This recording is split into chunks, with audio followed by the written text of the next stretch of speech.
Thank you for joining us for today's webinar, Cyber Safety for Business Owners. At KeelPoint and KeelPoint Family Office, we work with many business owner clients. Some of their businesses are startups.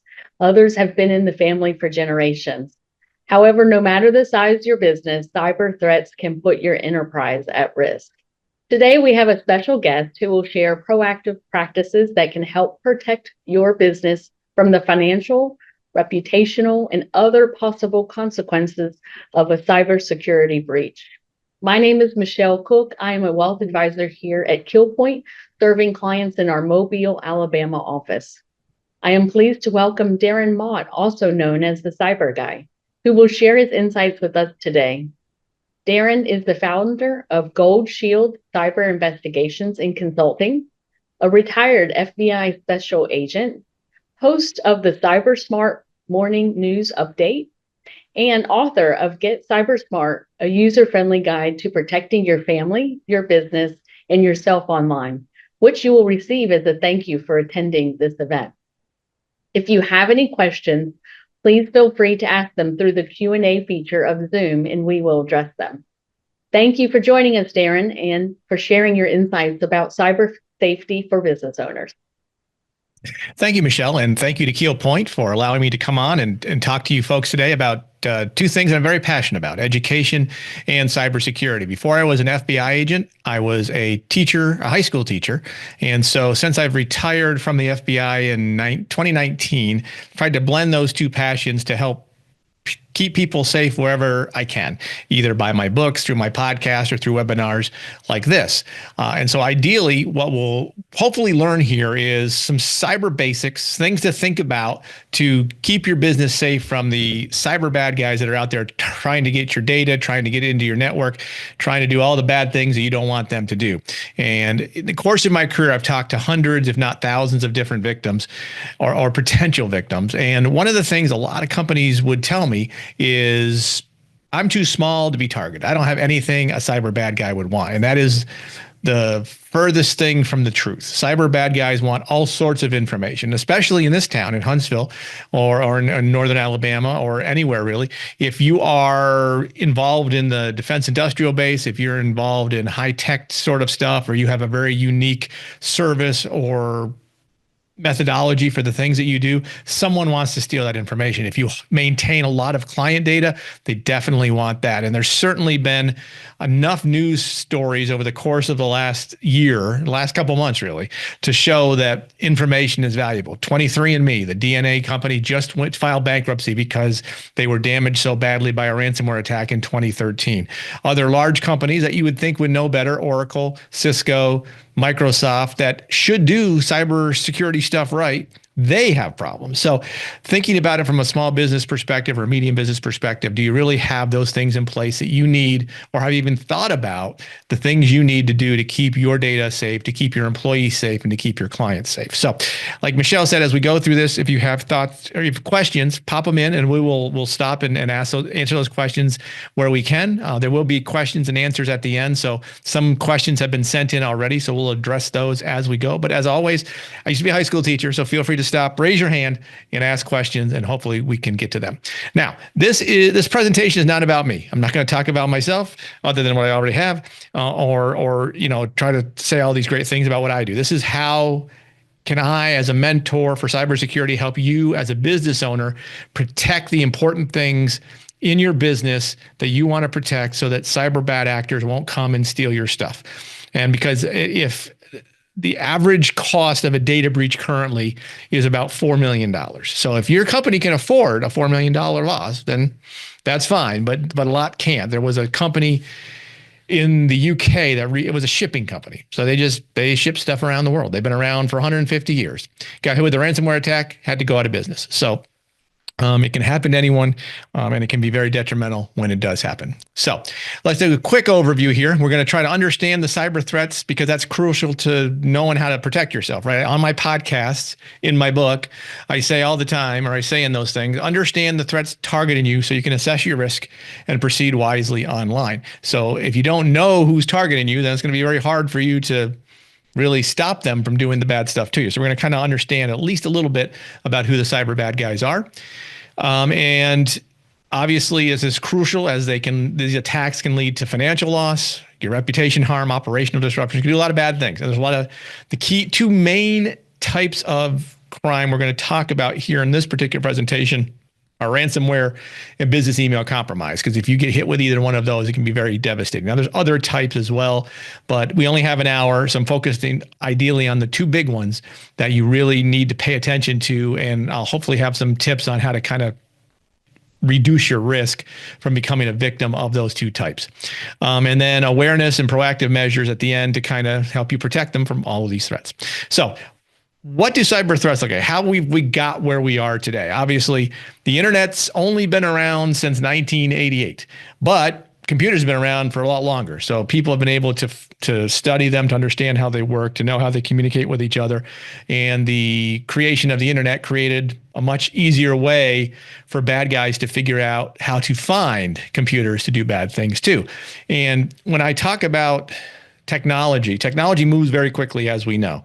Well, the first people that are able to utilize and manipulate that technology are bad guys. So the bad guys are over here kind of right on the cusp of the technology moving, figuring out how to use it for bad things.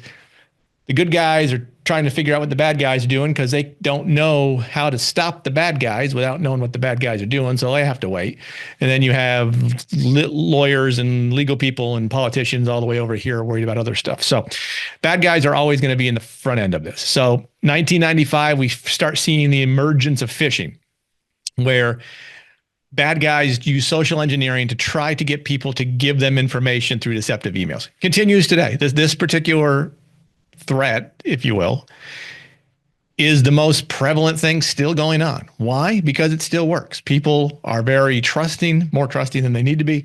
When it comes to internet related things, they will give out information. And if phishing didn't work, bad guys would stop doing it. But phishing worked, so they continue to do it. But then 2013, we started to see business email compromise scams increasing. And this is essentially two ways this can happen. Someone gets into your email system through a phishing attack, probably. So they get somebody's credentials. They're able to log into your system, and then they can pretend to be the CEO and send an email down to billing and say, hey, I need you to pay this invoice today. Otherwise, we're going to lose such and such a service. And it appears to come from the CEO. The folks in billing are going to probably pay that invoice. And then a couple of weeks later, you find out that it went to a fictitious account. It wasn't real, and you're out the money. So certainly a problem. And honestly, this is the biggest financially oriented crime that businesses face. There's 29 times the loss per year than ransomware to businesses. So we hear about ransomware all the time. It's certainly a problem. If you get hit with ransomware, it's going to be devastating. But business email compromise occurs more frequently. It's more financially beneficial to the bad guys because more people fall for it, and it's just effective. Ransomware really started to hit its stride in 2016. And then once bad guys figured out that people were backing up their data or they're not paying the ransom or they weren't doing whatever, then they started to do double extortion, where they would not only put ransomware on your system, but they would also steal your data and then basically extort you to pay the ransom so that they don't release your data. Now, one thing I will note, the FBI says if you get hit with ransomware, don't pay the ransom. And Darren Mott says you got to do what you got to do if you need to get your data back. So if you're hit with ransomware, certainly call the FBI, bring in a third party to do forensics, do all that stuff. But if the only thing you have at the end of the day is to pay the ransom to get your data back, do that. Now, one thing I will say that a lot of companies tend to think, hey, I'm going to negotiate with the bad guys. And when I negotiate with the bad guys, if I say, hey, I'll pay the ransom, just make sure you delete all my data. The bad guys say, sure, we'll do that. Do not trust the bad guys to have deleted your data. Assume if your data is stolen, it is stolen and it is out there. So just be aware of that this is it can be a much larger problem from a civil lawsuit perspective and things of that nature. So that's just more reason why you want to protect your client and your customer data, because it can open you up to lawsuits in addition to all the other problems you'd have with that attack occurring. So what are some Darren, we Yes, have some questions coming in. And sure. The first one is, are there important cyber safety tips I should provide to employees for when they're using their device on the road and working from home? Sure. So the best thing is if you have an employee that's traveling and has a work device, ensure two things: that you're using an encrypted laptop, meaning if they have a laptop, make sure you have BitLocker, which comes standard with all Windows machines, turned on. It basically encrypts the whole machine so that you have to log into it to get it decrypted. So the user should have that 8-digit code to decrypt it. But if it's lost or stolen, it's basically a brick for the bad guy. So make sure you have BitLocker enabled with anybody traveling or has portable laptop options. And also make sure that they have VPN access into your network, so you have a encrypted service between your employee and your home, your business network, whatever that looks like. I mean, if you're using the cloud, you still want to have a VPN to encrypt that data so they can't be captured in transit. So like if they're traveling and they're at a Starbucks and they're doing work at Starbucks and they're using Starbucks free Wi-Fi, you want to make sure that data is encrypted so that someone else who's sitting in Starbucks or at the McDonald's next door isn't kind of pulling that traffic out. So those are the two key things: an encrypted laptop and a VPN. Make sure you got to have a VPN being used. Any other questions off of that, or that's the first one for that one? Yes, thank you. Okay, gotcha. Okay, so what are some consequences of cyber theft? So let's say, here's some bad things that can happen if you become a victim of a cyber incident. Obviously, the first one's financial. You're going to lose money some way, either by hiring a firm to come in and do forensics or try to recover your system, whatever insurance cost you'll have associated with that. Now, if you have cyber insurance, that'll pay for some of it, but then there's always the risk that we had to do A, B, and C to keep our cyber insurance legit, and we didn't do C. And the insurance company may say, we're not paying that because you didn't have multi-factor authentication, which ideally you should, but we'll talk about that towards the end. But so certainly financial is going to be one of the big consequences. Reputational, right?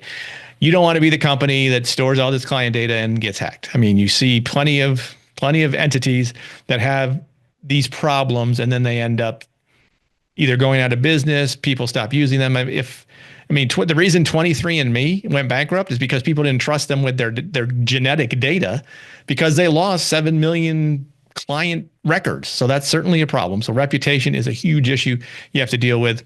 And then there's legal issues. You could get, part of what I do with my business is I'm an expert witness on data breach cases. I'm on 15 of them right now because there's so many companies that are being compromised, losing data, client data or employee data, and they're being sued under class action laws. So certainly it's a huge legal issue, which if nothing else, that's the one area you don't want to be involved in, because most of these cases are ultimately being settled. None of these companies that are being compromised and being sued because they lost client data want to go to trial, because there's all sorts of information and discovery that they'll give up. So MGM, this recently happened with MGM, the casino out of Las Vegas. They had two compromises in, I can't remember the year, like 2019, 2023, something like that. So they got compromised once, didn't learn from their mistakes, got compromised again, lost all sorts of customer data, settled their particular class action claim for $45 million. So they can probably afford $45 million, but you have to ask yourself, could you afford such a settlement? I'm going to say probably in most cases, no.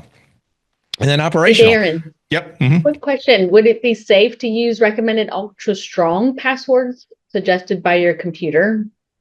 We'll get to that at the end, but that's not bad. But what you want to do, if you're going to use the ultra strong password suggested, make sure you're storing it somewhere, right? I would not store, like if my Macs do that, and I think Windows do, they'll recommend a strong password. Your browser will do that.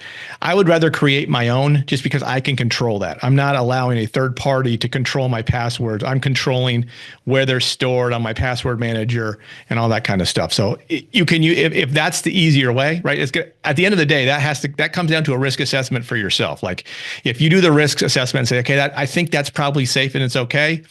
I mean, there's nothing wrong with them. They're good, strong passwords, but they're stored outside kind of your control.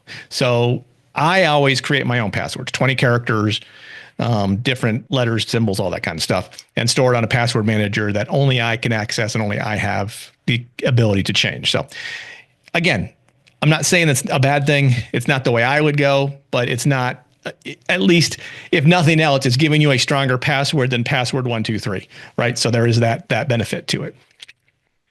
And then so lastly, operational here. obviously get hit with ransomware and let's say you're a manufacturing company and none of your stuff can work because it's all blocked up with ransomware, that's going to be an operational problem. So these are all the issues that can happen if you don't pay attention, you don't think about these cybersecurity things, and take means to reduce your risk. You're never going to be able to find a solution that eliminates it totally, other than not using computers at all, going back to paper and doing all that kind of stuff. So if you're going to continue to use computers and networks, which we all will, then you're never going to eliminate the risk, but you can reduce it by doing some of the stuff that we'll talk about here. So some cyber stats, just to kind of give you an idea. 60% of small businesses will close within 6 months of a cyber attack. So that's a stat that these are pretty common stats you can find pretty much anywhere if you just do cyber stats in small businesses. So this is one of the first ones that pops up.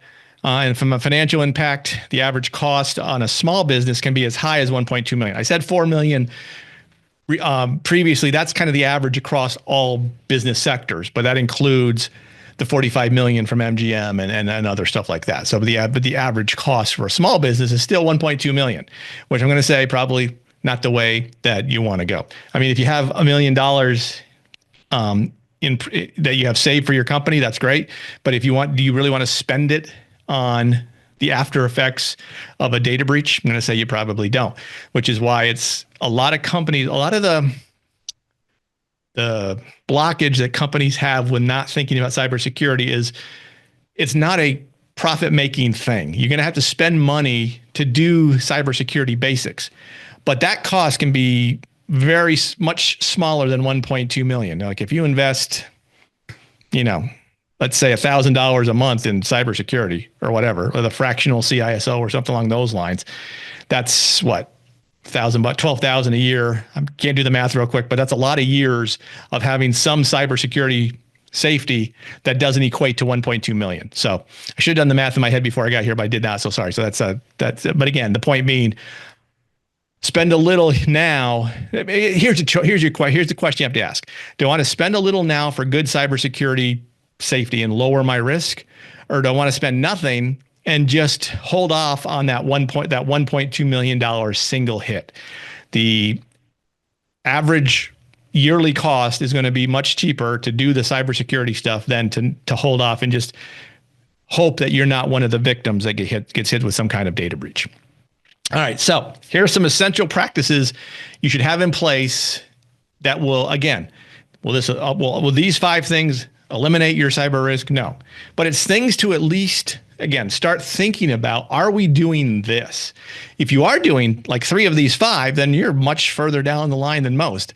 One of the things, so when I talk to businesses a lot, I talk about compliance and risk assessments. And for large companies, they have, if they're a medical company or a hospital, they have HIPAA requirements. They have compliance requirements they have to do and attest to every year to say, yes, we're doing this, we're doing this, we're doing this. And they have a third party comes in and says, yes, we say they're doing that. Check the box. Everybody's happy. But for a lot of businesses, and probably most on this call, you really don't have a lot of compliance requirements that you're required to do. If you're in the defense space, yes, you have CMMC and all that stuff, right? So there's certainly that. But if you're not, then you might have never done a risk assessment to say, okay, what are we doing right and what are we doing wrong? I have done several risk assessments for several small nonprofits and for a church. And my risk assessment is very basic because the way I look at it is I have these 10 things you should do. There's 5 questions within each of those 10 things. If you're not doing these 10 things, you're not doing anything else anyway. So looking at 100 different things is useless because you're going to get overwhelmed. So let's start with these 10 basic things. Are you doing this, this, this, and this? The average score for those entities that I have done these risk assessments for out of 100 is about 40, meaning they're doing some things, but they're not doing most things. And these are just basic things. These are things that you at least do this stuff.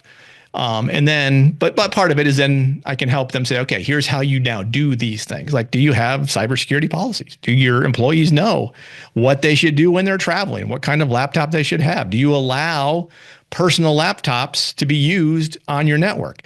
The church I did the risk assessment for, allows people to use their own computers. Well, the church doesn't control that computer, so that computer is now at risk. That computer connects to their church information. It's all bad. So I will say that I think the church scored a 29 out of 100. So they were pretty bad, but I understand. I mean, for the most part, when it comes to cybersecurity, churches rely on prayer. Not there's anything wrong with that, but you need a little bit more than that from a cybersecurity perspective. Anyway, so here are the practices that you should at least think about doing, especially if you store client personal data, because that's really what the bad guy wants. If he can find all your client data, like names, addresses, social security numbers, medical information, that is a treasure trove of information for cyber bad guys. So first thing, do you limit who can access the sensitive data? Meaning, wherever your sensitive data is, who has access to it? Does everybody in the company have access to it? That's not good. You don't want that.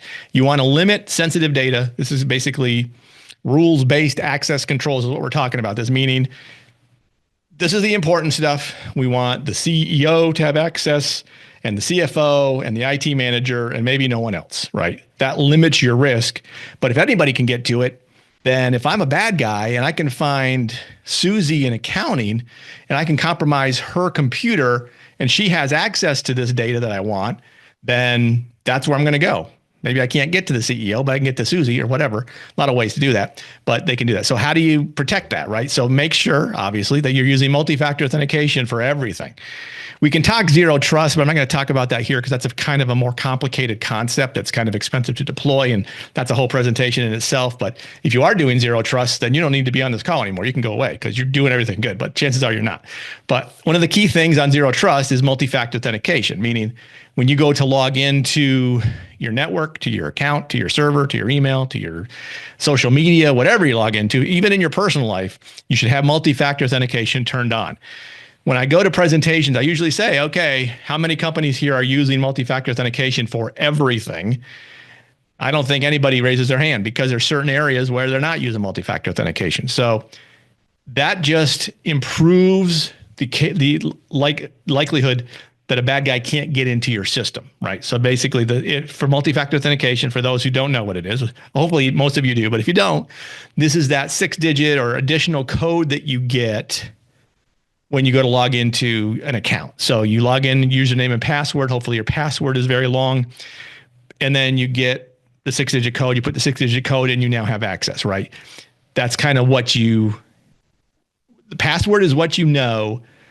The multi-factor code is what you have. Sometimes the bad guys have the what you know because passwords have been compromised all over the place. If you go to the website, have I been pwned, PWNED.com, and put in your email address, you will see all of the data breaches that are publicly known where your data has been compromised, and it'll say what was taken. In many cases, it's your password. So you'll say, okay, if you have a MyFitnessPal account and you had a MyFitnessPal account like 6 years ago, or an Under Armour account, it was Under Armour at the time, your password was compromised and a data breach there. Your information was stolen. So if you're still using the same MyFitnessPal account from 6 years ago, same password, that password's compromised. Bad guys have it and associated with your username. And so if you use it in multiple places, that's a bad thing too. So again, turn on multi-factor authentication everywhere. That multi-factor authentication and good passwords could be a presentation all in itself. Implement role-based access controls. Again, who has the need for the information? Let's give them access. No one else gets it. So that means not everybody can get everywhere. And then here's a thing that companies tend to miss, especially small companies, because again, you don't have a big IT staff. You don't have a big cybersecurity staff. If you have a cybersecurity staff at all, IT does not equate to cybersecurity. IT are the people that keep your networks going. Cybersecurity are the ones who protect your network. But I digress. But a lot of companies forget to remove old employees' access. So someone leaves or is fired and you forget to turn off their email, the access to their account that they had to the network, and they can come in and do bad things. That's another threat area that's not talked about enough. I'm actually working on a private investigative case right now with a company that got rid of a guy, never took his access off, and they have log files that show him going in and deleting information off of their system. So certainly a big problem. And again, why does it matter? If cyber criminals can breach a single weak account, they have access to all your client data. Like I said before, Susan from accounting, you hack her account, You can get everything if she has access to everything like everybody else does. Number 2, encrypt all your sensitive data. This is a cybersecurity basic essentially, but not a lot of people do it. In other words, 2 places you should have your data encrypted is at rest and in transit, meaning in your server network, whatever it is. If you're using a cloud-based server system, chances are more than likely it's encrypted in both of these 2 things. But if you're doing your own in-house networking, which still a lot of small companies will do, especially if you're a 3 or 4 person company, you may have a single server there, but it uses, is all the data on that server encrypted when it sits there by itself, no one's accessing it. Ideally, it should be, because if someone gets into your system and they can't read the files because they're encrypted, it should also be encrypted when they're transmitted between the server and the endpoint. But again, this is something your IT person should be able to do. But you also want to use end-to-end encryption for client communications, which means, and there's ways to do that. Like Microsoft has an encrypted capability where you encrypt all your email and you send it back and forth. This is kind of for some cases, it may be overkill to do end-to-end encryption for emails. But if you're sending PII, you're personally identifiable information. Sorry, that's what PII stands for. Or if you're in healthcare and you're sending protected health information, PHI, you definitely want to encrypt all of that stuff if you're sending it. Fortunately, secure cloud storage usually has that built in, like I said. So if you're using the cloud for storing all of your sensitive and important stuff, you've probably got this one covered. But certainly it's something I would ask my cloud provider, are you encrypting my data at rest and in transit? So those are things to think about, because you want it encrypted, because if the hackers steal the data, then encryption makes it unreadable. Now, the problem is, if we go back to here, if the hacker has access to someone who has a role-based access to the data, this won't matter, because that role-based access will give the person with the credentials access to this data. So you kind of have to do both things. You have to have role-based access and encrypt the data. So that's, again, a lot of this compounds on each other. And the good thing is, like, I know that I'm speaking quickly, and I apologize for that, because I'm from the North and I can't help myself. But fortunately, you'll get this presentation afterwards, so you'll hopefully be able to go back and review this. And for anybody on this call, if you have questions, just contact me afterwards. I'm happy to talk to you about it, and try to answer questions that you may have thought about afterwards, or something that maybe wasn't clear that I talked about that you'd like some clarity on. My contact information will be at the end. You're welcome to contact me after that. So have an incident response plan and conduct a tabletop exercise. So basically, one of the things in doing some of my risk assessments, I don't think anybody I've done a risk assessment yet has an incident response plan. All this is, it's a 1-page document that says, if we have an incident, if we get hacked, if we get hit with ransomware, we get whatever, we're going to do these things, right? We're going to call our cyber insurance company. We're going to call our legal counsel. We're going to disconnect everything from the network. We're going to call the FBI. Do you know who the FBI is? So you should know that. So you should have a formal plan that says we're going to do these things. Okay, but you can't just create it and do it. You then have to test it. Exactly. Okay, let's get everybody in a room, pretend we have an incident, and what's everybody going to do? Takes you an hour. It's only an hour, or at the most. And that way you ensure who's supposed to be contacted, if everybody knows their roles, who you're going to communicate with, and stuff like that. Because companies that regularly test their IR plan can recover 50% quicker than other companies that don't. And if you don't have an incident response plan, I have a template. I can send it to you. It's 1 page. Do this, this, and this. Now you can take that and modify it for your own purposes if you have additional things you want to put in there. But you want to test that, and you want to do tabletop exercises. If you want to do a tabletop exercise, again, you can contact me on that too. I do that. I don't do that for free.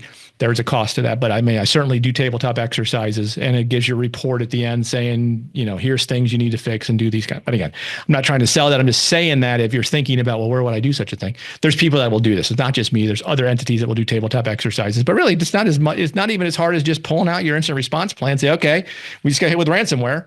What are we going to do? And have the people in the room talk through what they should do and say, well, that doesn't sound like that's right. Maybe we need to do this. So again, it helps you understand what you need to do when something bad happens. Now, if you have an incident response plan, don't keep it on somebody's computer. I mean, definitely keep it on somebody's computer, but print it out and have it somewhere as well. Because if you get hit with a ransomware, so you're in the middle of a ransomware incident, you say, where's the incident response plan? Well, it's on John's computer, and John's computer's locked up with ransomware. Won't do you any good. So have a hard copy somewhere. That would be good. Hey, Darren, quick Yep. question. Do most cloud backup programs detect the ransomware on files as they prepare to back up? So that's a good question. Most cases, no, because the ransomware actors have 0 days and other files that are undetectable by systems in place to detect them. Some ransomware actors now have the capability to get around what's called endpoint detection, EDR services, which is you basically pay a lot of money to look at all the things that are your computers and your printers to say, okay, find bad stuff. Bad guys have figured out how to get around those things and still put the stuff in. So do not assume that your cloud backup is looking and saying, oh, this is malware or ransomware. We need to stop that now. So there's no guarantee on that. So it's certainly, I know that's not a happy answer, but there's no guarantee. Some may do it or claim they do it better if they have good systems in place, but bad guys are figuring out ways all the time to get around all that stuff, which is why they continue to be effective. February was the most active ransomware month in 5 years, something like that. So they're still figuring out ways around it. All right, secure your network devices. This is pretty easy. Just, here, have these things: firewalls, endpoint detection to prevent attacks. Again, I just said they can get around them, but you still should have it, right? It's still gonna stop more than if you did not have it. So it's something to think about. Patching and updating systems is crucial, because every month Microsoft comes out with what's called Patch Tuesday, meaning they found a bunch of stuff that doesn't work on their system correctly, or bad guys can figure out how to use that to get into Microsoft computers. There's like usually 60 to 70 of them every month. So you want to make sure that you're updating those when that happens. Because if you update the vulnerability no longer exists. The bad guys then can't use it. And again, require VPN usage from remote employees, kind of like we mentioned earlier, because this will basically make it hard for bad guys to get through your gateway and get into your system. So, and then conduct meaningful training, meaning your employees are your first line of defense. We talk about all the ways the bad guys can get in, but the easiest way they get in is through phishing attacks still. I mean, 90% of the cases I worked in the FBI was because somebody clicked a link, right? They got an email with, hey, I need you to go to this website and look at this file, download this file, whatever. Somebody clicked the link, or somebody opened an attachment and clicked the link. There's a story of a red team company that told me this. They had to get into a company's system. And so they crafted an email they sent to all the employees, not even all the employees. It's 400 people in this company. They sent it to 35 people, and the email said, if your name is on the attached spreadsheet, you have not taken security training, cybersecurity training for the year. We're going to turn off your access to the network on Friday. So 35 people get this particular email with a PowerPoint in it. So Michelle, since you're the only one who can talk to me, I'll ask you this question. How many of those 35 people do you think clicked on and opened that particular spreadsheet that had malware attached to it? All 35. 40, because they forwarded it to other people who then also opened it and looked at it that way. So someone always clicks the link. That's why it's important to understand 85% of data breaches involve human error. So you want to run simulated phishing attacks to test awareness, but even that has a limited shelf life from an effective capability because people kind of get immune to them. But still something you should do. And have a clear policy for handling client data. A lot of this stuff can be resolved with having good policies in place, but then you have to act on the policies, make sure they're updated, things like that. But again, the key part here is training your staff to recognize some basics, right? So some of the things we talked about in this presentation is good to kind of talk to your employees about. Say, hey, here's things you need to think about when you're going about your daily business. And it can't be once a year. I mean, it used to be that was the case. You'd have once a year cybersecurity training. You check a box saying, I saw the PowerPoint. I sat through the FBI guy who came and talked for an hour. We're good for the year. People will forget what they watched 5 minutes after it's over. They got their pizza because it was a lunch and learn. They're happy with that.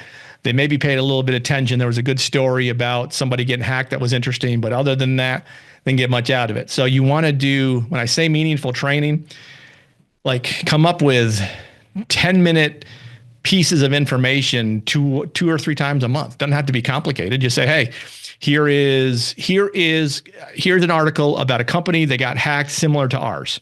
And here's what happened. Be aware, be on the lookout.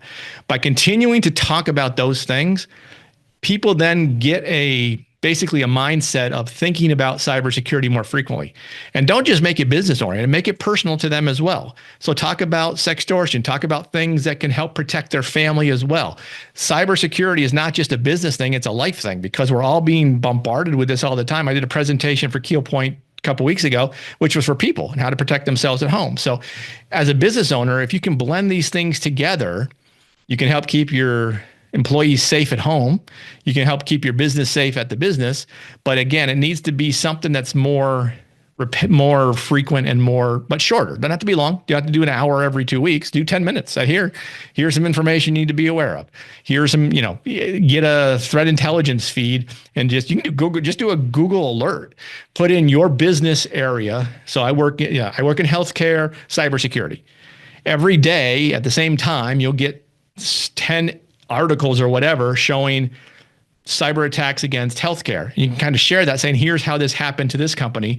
Let's learn from it and prevent it from happening here. So again, something to think about from a training perspective. So what are some preventative measures? So what do we do? So we now know some things to kind of do, basic things. What are some other stuff we can do to prevent ideally becoming a cyber victim? So one, again, I mentioned earlier, conduct a risk assessment. Figure out where you're at. What do you know? What don't you know that you know, or do you not know, or whatever? What don't you know that you should know? So what are the things we're doing good? What are the things we're doing wrong? How do we figure that out? You can either kind of do it yourself in-house. There are free tools. NIST has a way to do that. NIST CSF, Cybersecurity Framework. It's kind of bulky. There's another one called CIS 18. It's a little less bulky, still a lot of stuff, but you can kind of mix and match and take pieces out you want. It doesn't have to be a full-on, we have 1,000 questions to figure out how good we are. You can come down to 50 and say, okay, let's just focus on these. Do we have good password management? Do we have policies? Do we have an incident response plan?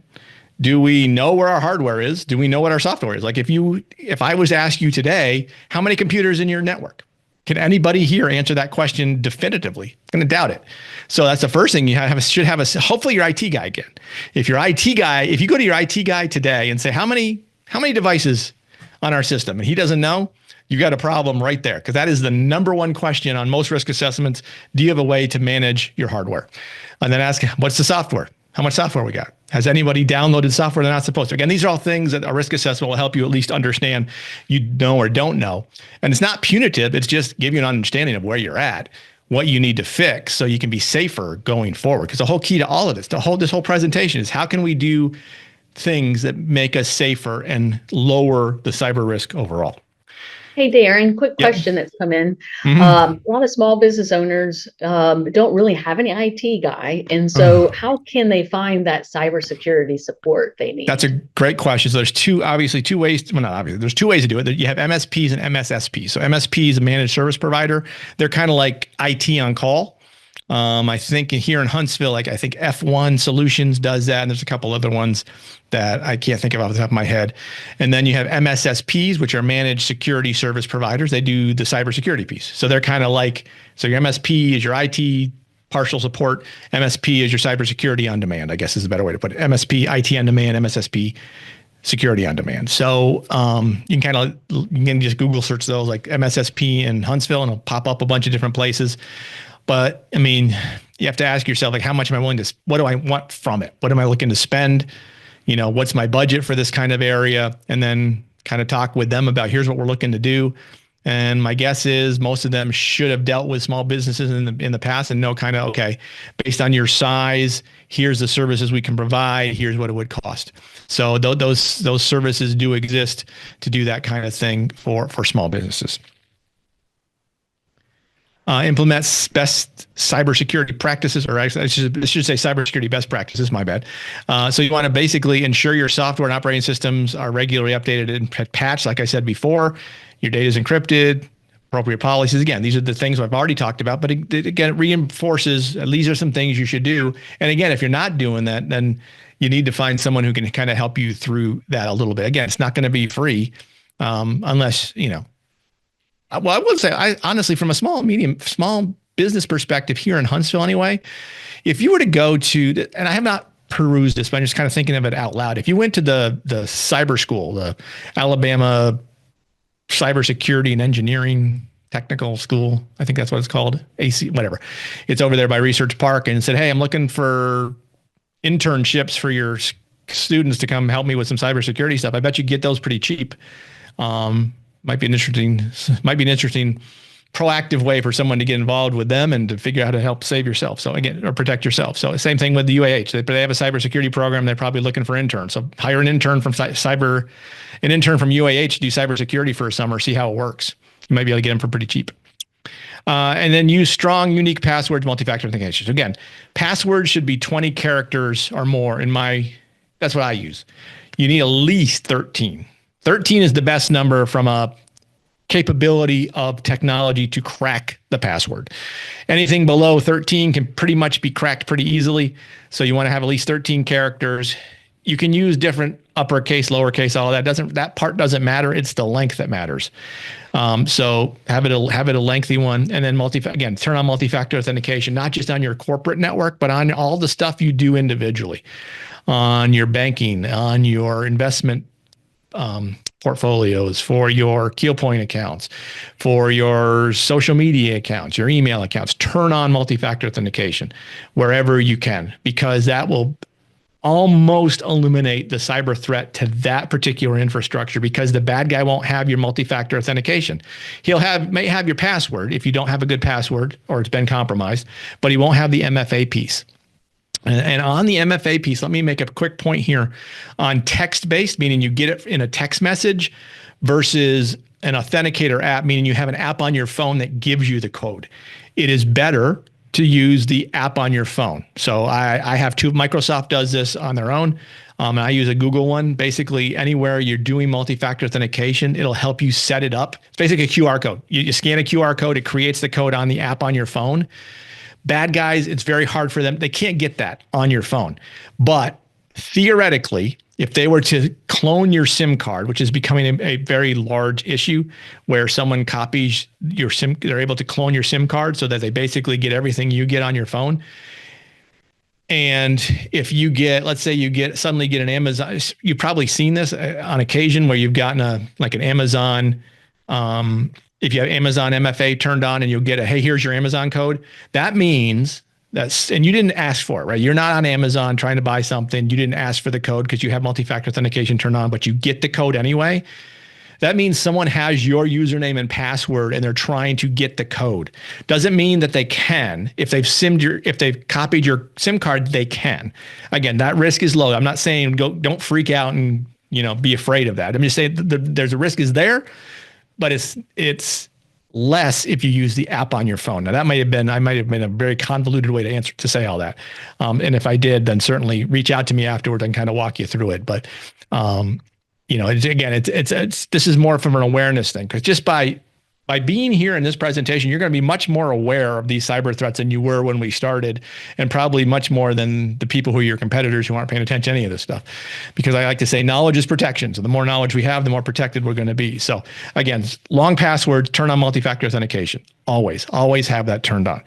Some people won't like it, and do this for your family members. Do it for the seniors in your life. Have them turn on multi-factor authentication. Again, they'll get annoyed, but it's better for them that way. Would you rather be annoyed by 10 seconds to wait for the code, or deal with losing $100,000 because someone got into your financial accounts? So do that. And then a key thing, stay informed in the cyber world, meaning, cyber threats are constantly changing. Depending on what industry you're in, there's different threat actors that want to get your information, right? If you run an ice cream shop, your threats are different than if you run a missile making shop. So, but the threats are still there. You still have data and information bad guys would want. I worked a case in Cleveland where a Subway point of sale terminal was compromised, and Chinese actors were using that point of sale terminal in a Subway shop, Subway the sandwich shop, to go target a US government entity. So again, nobody's too small. Nobody's, has anything. Everybody has something somebody would want. So by doing this, it'll help keep you, this says being informed helps families. Obviously I copied this slide, helps businesses make safer online decisions and prevent breaches. So again, stay informed on what the threats are. Again, Google Alert for my business type and cybersecurity. Put your company name in, and cyber, and maybe something will pop up. How do you stay informed? Subscribe to newsletters from trusted organizations. There's a ton of them that are free. Attending webinars and workshops like this are good. So anytime you get a free webinar to talk about cybersecurity, pop in for an hour, or at least, sign in and get a copy of the presentation afterwards or what have you. And because the more information you have, the better off you're going to be. I'm not saying you have to go to every cybersecurity conference in the world. You certainly don't need to do that. That's what cybersecurity people do. But from a business perspective, just at least being aware through free online messaging services and news stuff, you can at least know what the bad guys are doing, who they're targeting, and how they're targeting you. And that I'm 11:45. So this is question and answer time. I was asked to stop at about 11:45. So we got some questions, I believe, Michelle. And if anybody has other questions, they can pop them in.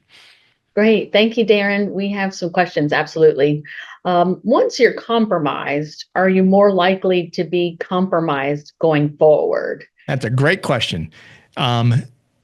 Studies have shown it's possible if you don't do anything to correct what happened first. So if you get compromised and all you do is pay the ransom and forget about it, yeah, you're going to get compromised again. What you have to do is learn from what happened. In other words, something bad happened. Someone got in your system. All right. Hire someone to do a forensic examination and say, here's how they got in. This is the methodology they used. This was the unpatched system that you had. This is the vulnerability that existed. And then fix those holes, plug those holes. You're going to need to find an MSSP to do like a vulnerability assessment or a pen test to test your system, right? There's some of the things MSSPs do is simulate attacks. So you at least know, they were able to get in because I had this hole open in my network. Let's close that hole. And now the bad guys can't get in. So there's value in doing that kind of proactive research and service purchasing to just say, okay, I need to understand how a bad guy could get in. Right. Like when you at night, when you go and check all your doors to make sure they're locked. Right. That's a pen test. You're testing because if the door is unlocked, you're going to lock the door before you go to bed. So same thing here. Check your network doors for if they're unlocked. Okay. One other question that came in, is it safe for us to use Russian-owned virus software like Kaspersky? No, God, no, please, no, do not. Get it off your system, throw it out. And buy a non-Kaspersky one. The U.S. government, for a reason, stopped Kaspersky from being allowed to use in government institutions because there was proof that data going into that antivirus software was being shipped back to Russia. So if you don't care if Russia gets your information, then sure, use it all day long. But I would say do not use that and get your kids off TikTok. That's another thing, but we're not here to talk about that. But I'm just going to throw that in there because that's what I do. Thank you, Darren. One question that came through, what should we do with our old devices when we want to purge them to ensure that our company information remains safe? Sure. So most devices should have a reset to factory settings, which will basically, set them like your phones. You can reset to factory settings. It'll kind of clear everything out. From a company, like if you're getting rid of laptops and stuff, the best thing to do, the most safe thing to do is to take out the hard drive and drill a hole in it. That's the best thing. Now, some of the hard drives are not platter hard drives anymore. They're little SSDs, so they're about that long. You pull them out and you basically break them in half. So just basically physically destroy them, and you'll ensure that no one can get the data off of it. You can run it through a magnet and do all that kind of stuff too, but if you want to really make sure that any company data is gone, you need to physically destroy it. Thank you, Darren. Let me see. No other questions. Do you have any other comments that you want to add? I don't. Did we have a list of questions? Did we have a list of questions beforehand so you can go to those? Yes, we have. You have helped address all of those questions. Oh, have I? Okay. Well, well, there you go. Well, hey, Priya, I didn't even do that on purpose. That was an accident. So yay for me. All right. Well, like I said, if anybody has questions, let me bring that back up. There's my email address, and you can find me on LinkedIn. You can follow me there. You can certainly call me if you want. I will say, if you do call me and you're not on my contact list, it'll go to voicemail because I have my phone set because I get so many spam calls a day that I basically send them all to voicemail. So it doesn't ring at all. So if you call me, just know that's going to happen. Leave a message. I'll call you back. But you can email me if you have other questions or thoughts, or, you need clarity on stuff I went too fast through. Certainly welcome to do that. I'm happy to help whoever I can. Because again, here to help people not become victims. Well, thank you, Darren. We appreciate that. And thank you for sharing your contact information. Mhm. Keel Point is an independent wealth advisory firm with 8 locations. We have experience working with business owners, and we are dedicated to helping them achieve peace of mind about the future. If you are not yet working with Keel Point, we welcome the opportunity to start a conversation. Please reach out at insights@keelpoint.com. If you are a Keel Point client and have any additional questions, please reach out to your advisor. Our next webinar will be about raising financial responsible children, and who doesn't want to do that? Watch for the invitation and be sure to sign up. And thank you all for joining us today, and a special thank you to Darren, the cyber guy. Thank you. Thank you. May everyone have a wonderful day.